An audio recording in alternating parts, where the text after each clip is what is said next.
નમસ્કાર. રામ જન્મભૂમિ આંદોલન 495 વર્ષ જૂનો સંઘર્ષ. આ સંઘર્ષ હવે તેની પરિણીતિ તરફ આગળ પહોંચી રહ્યો છે. 22 જાન્યુઆરીએ ભગવાન રામલલા પોતાના ભવ્ય પ્રાસાદ મંદિરની અંદર વિરાજમાન થવાના છે. પ્રાણ પ્રતિષ્ઠા મહોત્સવનું આયોજન થયું છે. ત્યારબાદ રામ ભક્તો કરોડો રામ ભક્તો ભગવાન રામલલાના દર્શન કરશે. આ એક બહુ મોટો સંઘર્ષ છે અને આ સંઘર્ષના કેટલાક અનુભવો આપણી સાથે વહેંચવા માટે આપણી સાથે ઉપસ્થિત છે શ્રી હરેશભાઈ ઠક્કર, જેઓ કર્ણાવતી પશ્ચિમ વિભાગના સંઘચાલક છે. આ સિવાય તેઓ 92ની કાર સેવામાં પણ ભાગ લઈ ચૂક્યા છે. રાષ્ટ્રીય સ્વયંસેવક સંઘના સ્વયંસેવક તરીકે તેમણે રામ જન્મભૂમિ આંદોલનને પોતાની કિશોરાવસ્થાથી લઈ અને અત્યાર સુધી જોઈ છે. આપણે એમની સાથે જ રામ જન્મભૂમિ સંદર્ભેના જે અનુભવો છે, જે અનુભૂતિઓ છે, તેના સંદર્ભે આપણે વાત કરીશું. હરેશભાઈ, આપનું સ્વાગત છે. નમસ્કાર. સૌથી પહેલાં તો હું આપને કાર સેવક પણ કહીશ અને રામ ભક્ત પણ કહીશ. 92ની કાર સેવા, એની અંદર આપ સામેલ હતા. જી. ઐતિહાસિક ક્ષણ હતી 6 ડિસેમ્બર 1992. જી. દેશના માથા ઉપરથી એક કલંકિત ઢાંચો એ હટાવવામાં આવ્યો. હવે એ ઢાંચો હટ્યો છે. એ રામ જન્મભૂમિ મુક્ત થઈ છે. સુપ્રીમ કોર્ટે આદેશ આપ્યો છે. રામ જન્મભૂમિનું ઉપર રામ મંદિરનું નિર્માણ થઈ રહ્યું છે. ભગવાન રામલલા ટેન્ટમાંથી હવે ભવ્ય મંદિરમાં પ્રાણ પ્રતિષ્ઠા એમની થઈ રહી છે. કરોડો હિન્દુ દેશ દુનિયાના ભગવાનના દર્શન કરશે. રામ જન્મભૂમિ આંદોલન તરીકે જોડાયેલા એક કાર્યકર્તા તરીકે આપ કેવી અનુભૂતિ કરી રહ્યા છો અને આપની લાગણી શું છે? જી આનંદભાઈ, ભારતનો કયો નાગરિક આજે આ સંપૂર્ણ રામ જન્મભૂમિના પુનઃ પ્રાણ પ્રતિષ્ઠાથી આનંદિત નહીં હોય? પણ તમે મને જ્યારે પ્રશ્ન કર્યો છે એક કાર સેવક તરીકેની તમારી લાગણીઓ શું છે, તો કાર સેવાનું હવે એ આટલા વર્ષો પછી સમજાય છે. 1992 તમે મારા સ્મરણો તાજા કરાવ્યા. મને એ પણ યાદ છે કે 1990ની પ્રત્યક્ષ કાર સેવામાં હું નહોતો, પરંતુ કાર સેવામાં જવાવાળા લોકોની યોજનામાં હું સામેલ હતો. અને જે લોકો જઈ રહ્યા હતા એમના પોતાના સ્વ અનુભવ એ પણ મેં સાંભળ્યા છે. આપણને ખબર છે કે એ વખતે એક ચોરસ પ્રકારની VHS કેસેટ પણ એ સંપૂર્ણ 1990ની કાર સેવાની પ્રગટ થઈ હતી. અને એ દ્રશ્યો અમે લોકો દરેક સોસાયટીમાં, એપાર્ટમેન્ટમાં અમે બતાવતા હતા કે જુઓ આ 1990ની કાર સેવા જેમાં આટલા લોકો નરસંહાર થયો છે, ત્યાંની સરકારે ગોળીબાર કર્યા છે. એટલે એ વખતનો જે આક્રોશ હતો એ એટલી બધી ચરમસીમા આક્રોશ હતો. સાથે સાથે હિન્દુ સમાજમાં એક પ્રકારનું ખુન્નસ પણ આવ્યું હતું કે આવું કેવી રીતે ચલાવી શકાય. પરંતુ આપણને ખબર છે કે બિલકુલ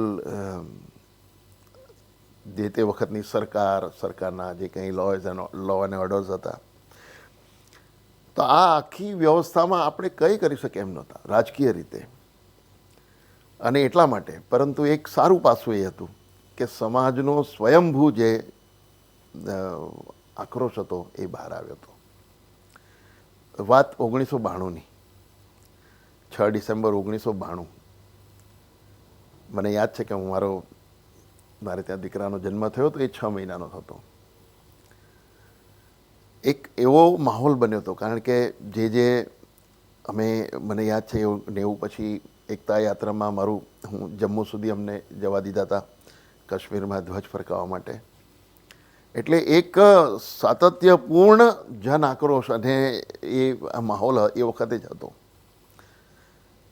તો મારા પત્ની એ મારા દીકરા આનંદ જે 6 મહિનાનો હતો એને લઈને સ્ટેશન ઉપર અમને મૂકવા આવ્યા. અમે ટ્રેનમાં બેઠા તો જે એ વખતનો જે સ્પિરિટ હતો, હું એટલા માટે કહું છું. એમણે મને પૂછ્યું કે તમે લોકો ક્યારે પાછા આવી જવાના, મારા પત્નીએ મને પૂછ્યું.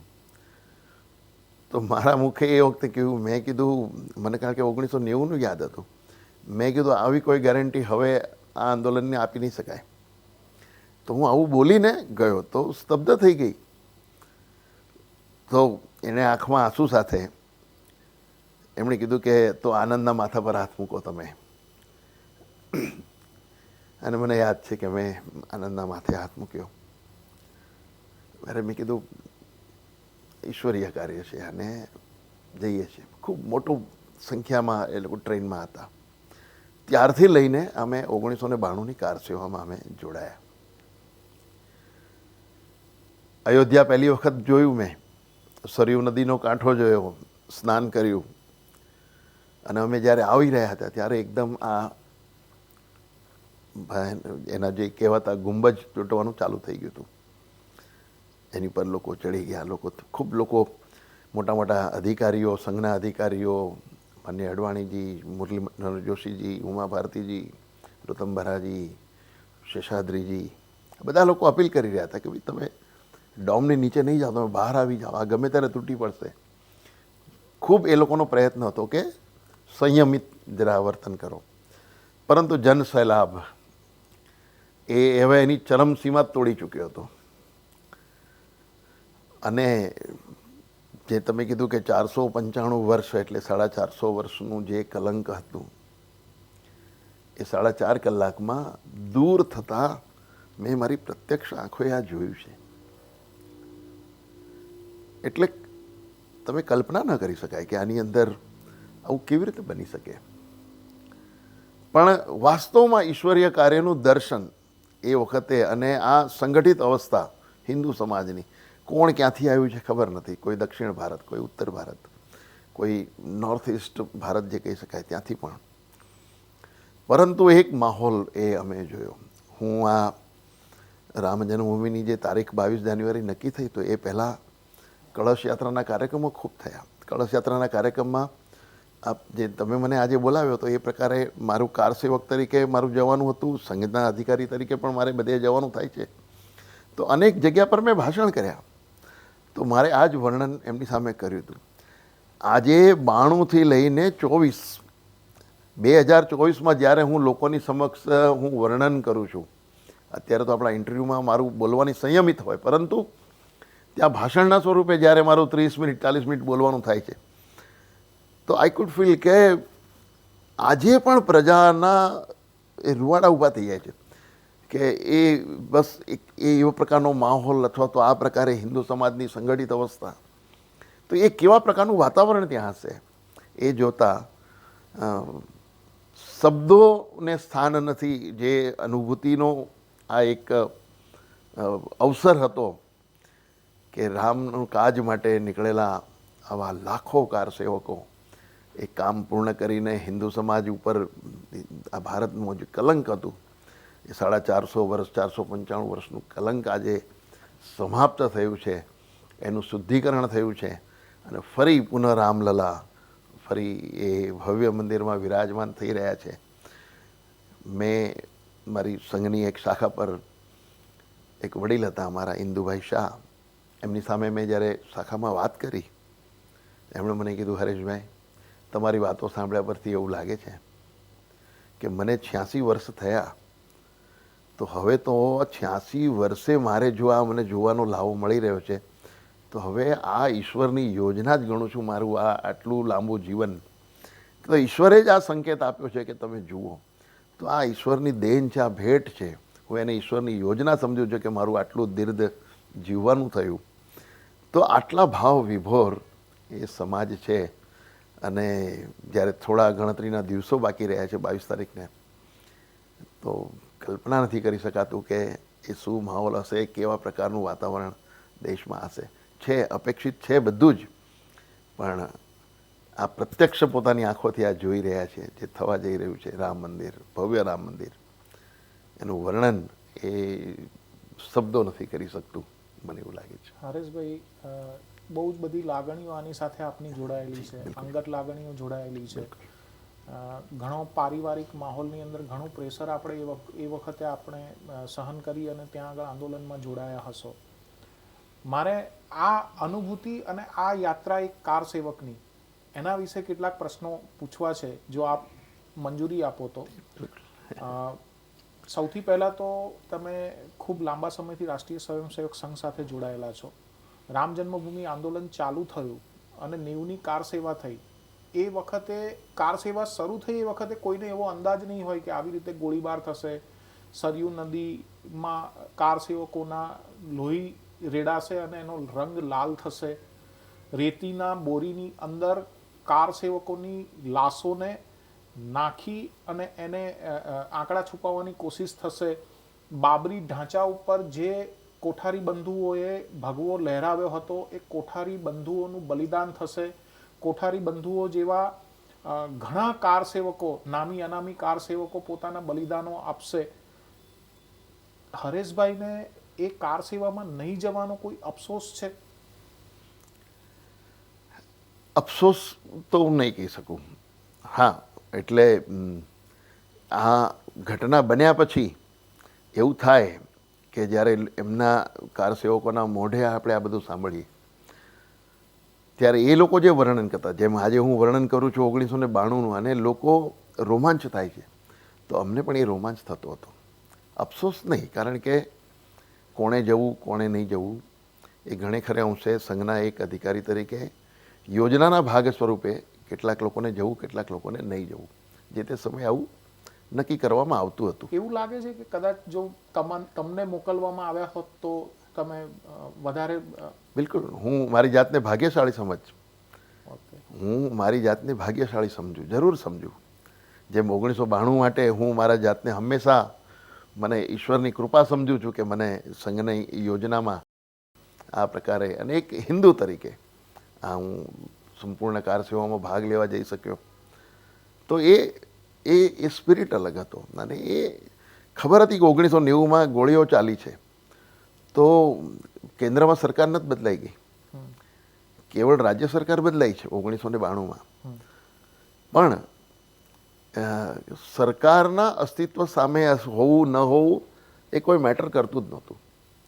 હિન્દુ સમાજનો સ્વયંભૂ આક્રોશ અને અંદરની એક લાગણી હતી કે રામકાજ માટે, તો હવે રામકાજ માટે હુતાત્મા બનવું પડે, એ તો બહુ એ તો ગર્વની વાત હતી, ખુશીની વાત હતી.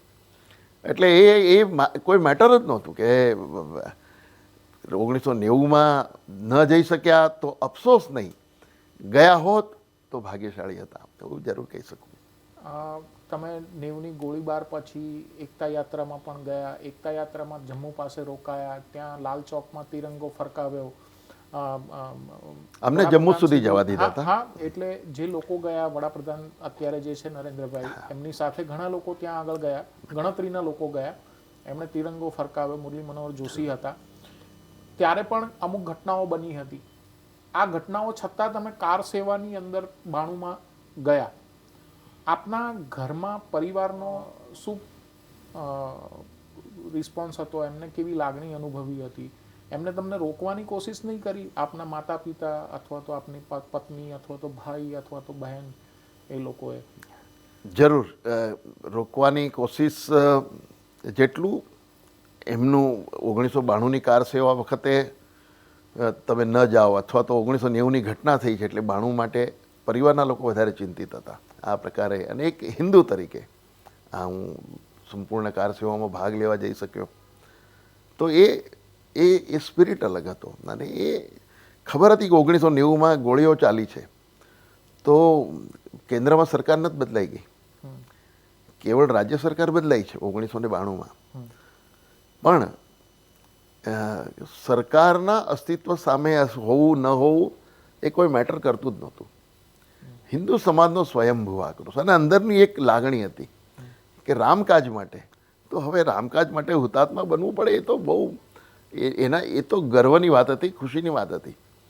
એટલે એ કોઈ મેટર જ નહોતું કે 1990માં ન જઈ શક્યા તો અફસોસ નહીં, ગયા હોત તો ભાગ્યશાળી હતા, એવું જરૂર કહી શકું.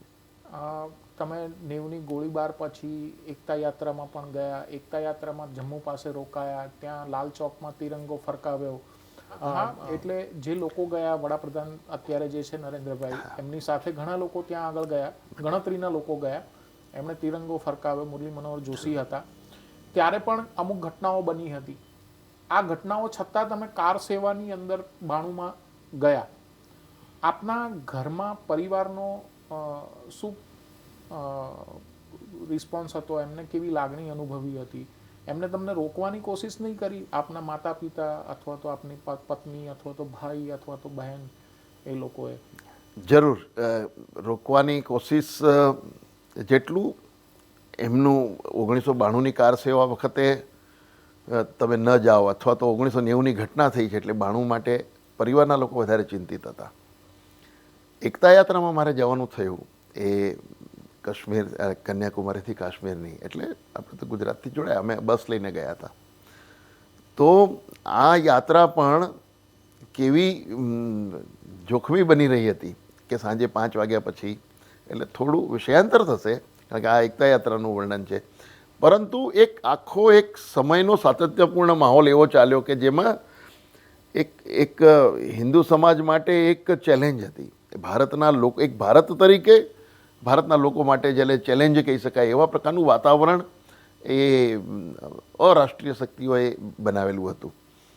તો પંજાબ ભડકે બળતું હતું એ વખતે. 5 વાગ્યા પછી પ્રવાસ બંધ, એટલે જે તે સ્કૂલ મળે જે મળે એમાં રોકાઈ જવાનું. ત્યાં સુધી કે રાતના સમયે ક્યાંય બસ, એટલે પેશાબ પાણી માટે પણ અમારી સાથે બહેનો, મહિલાઓ પણ એટલી હતી. રાત્રે પણ જો એ ડ્રાઈવરને કહીએ કે ઉતરવું છે, કોઈને બાથરૂમ જવા જવું છે, તો એક જ નિયમ હતો કે જ્યાં બસ ઊભી રહે બિલકુલ નીચે ઉતરીને ત્યાં જ તમારું આ જે કંઈ કામ પતાવીને પાછા આવો. એટલે ત્યાંથી એક 10 ફૂટ દૂર પણ જવા દેવામાં આવતા નહોતા. સાંજે 5 વાગ્યા પછી એક વખત એવું પણ બન્યું કે ફગવારા, અમારે પંજાબમાંથી અમે પસાર થઈ રહ્યા હતા, તો બહુ જ એક કોઈ પીઆઈ પોલીસ અધિકારી આવ્યા, ખૂબ ખીજાણા, અને એમણે કીધું કે કોઈ સંજોગોમાં તમને અહીંથી આગળ નહીં વધવા દઉં.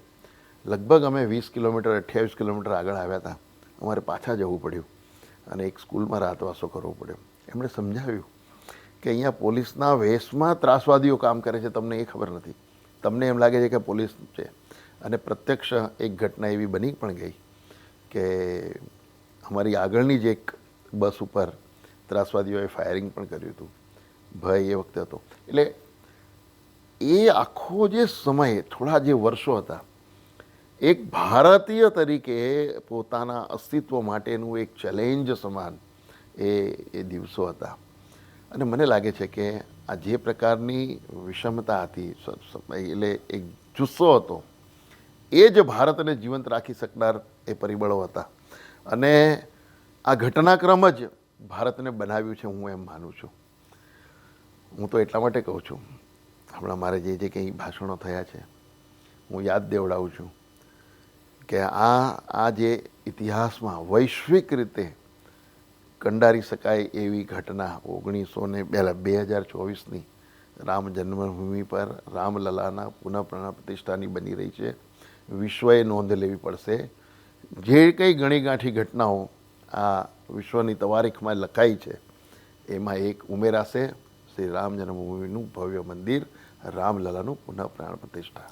હરેશભાઈ, એકતા યાત્રાની તમે જે યાદો વાગોળી, 90ની કાર સેવાની જે વાતો કરી, આ તમામ ઘટનાઓએ શું 92ની અંદર હરેશભાઈને એક રામ ભક્ત તરીકે કાર સેવા કરવા માટેની પ્રેરણા આપી? અને આપ કેવી રીતે ઘરેથી લોકોને સમજાવી અને એ કાર સેવામાં ગયા હતા?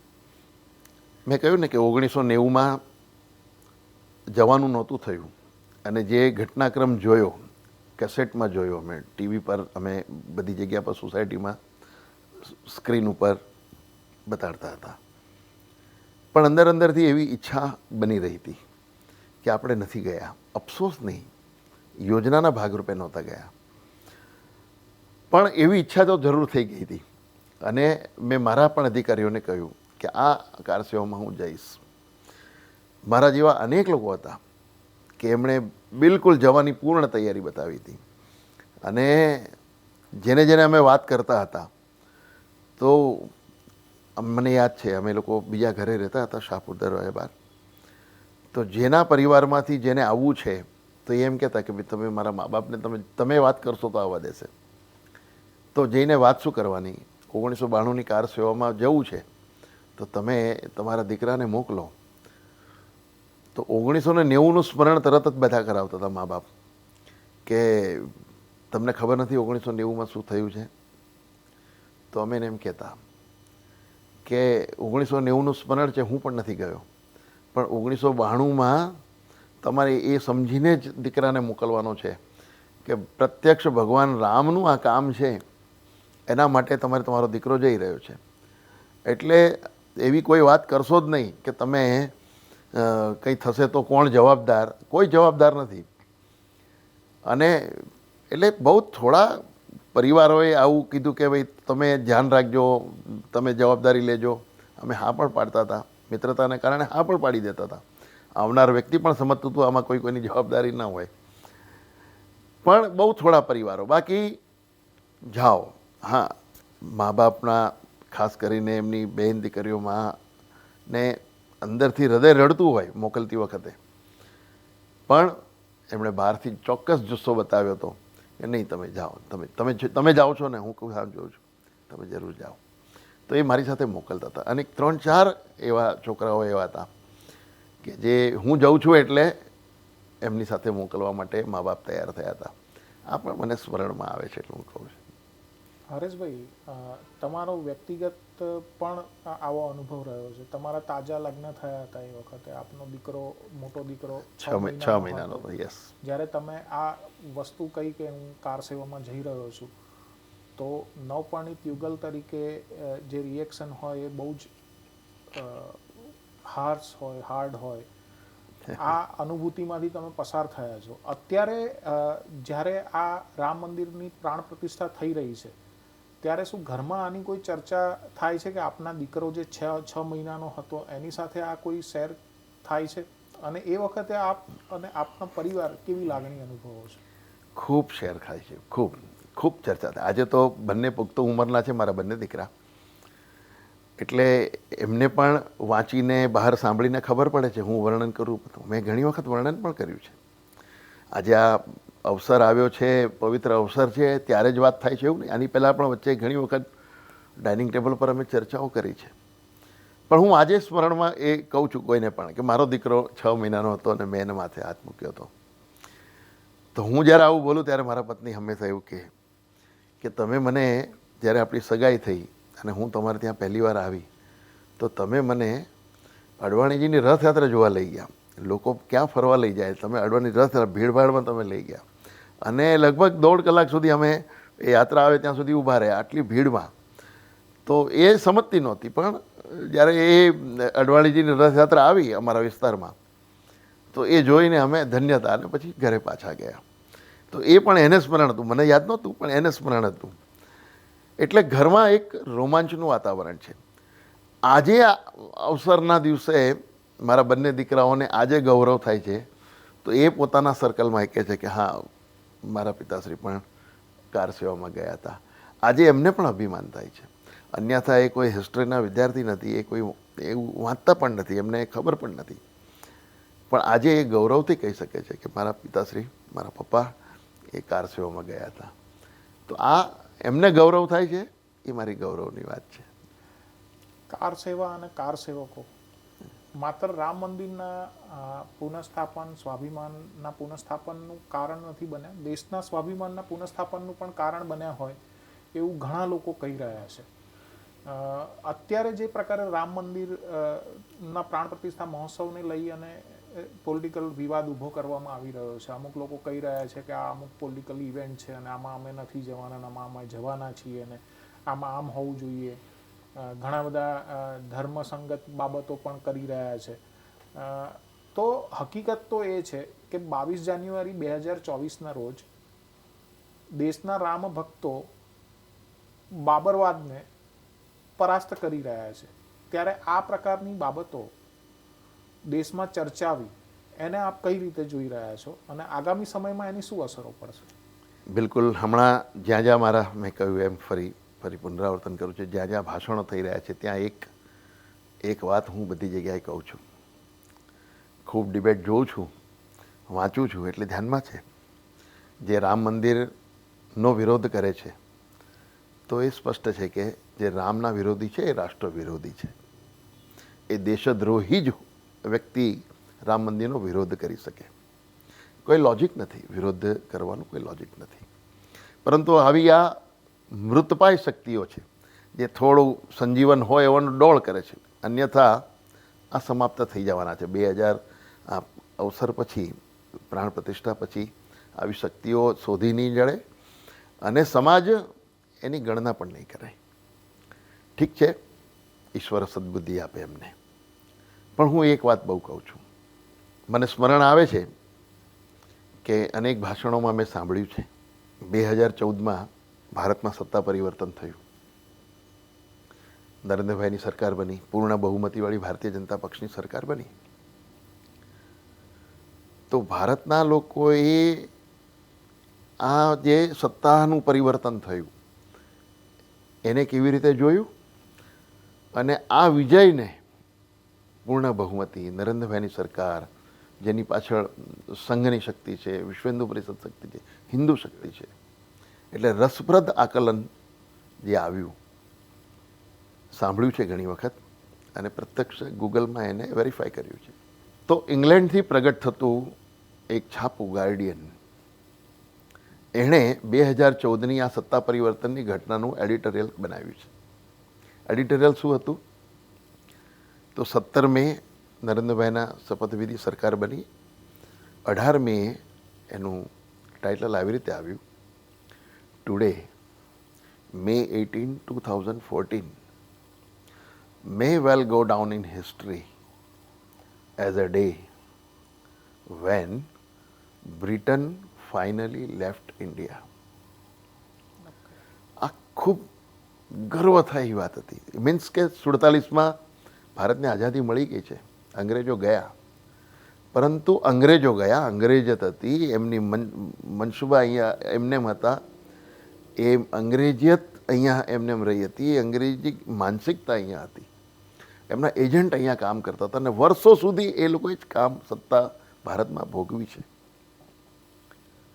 પરંતુ જ્યારે 22 જાન્યુઆરી 2024 જ્યારે આવશે તો હું એવું કહું છું that I have fabricated, I have made it. 22 જાન્યુઆરી 2024 પ્રાણ પ્રતિષ્ઠા થશે તો 23 જાન્યુઆરીએ ભારતના ન્યૂઝપેપરોની હેડલાઇન શું હોવી જોઈએ? તો હું કહું છું કે શું એવું બની શકે ખરું?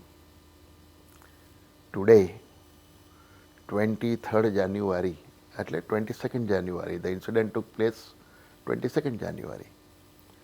Today 22nd January 2024 may well go down in history as a day when Bharat is going to be reconsidered as a Hindu રાષ્ટ્ર.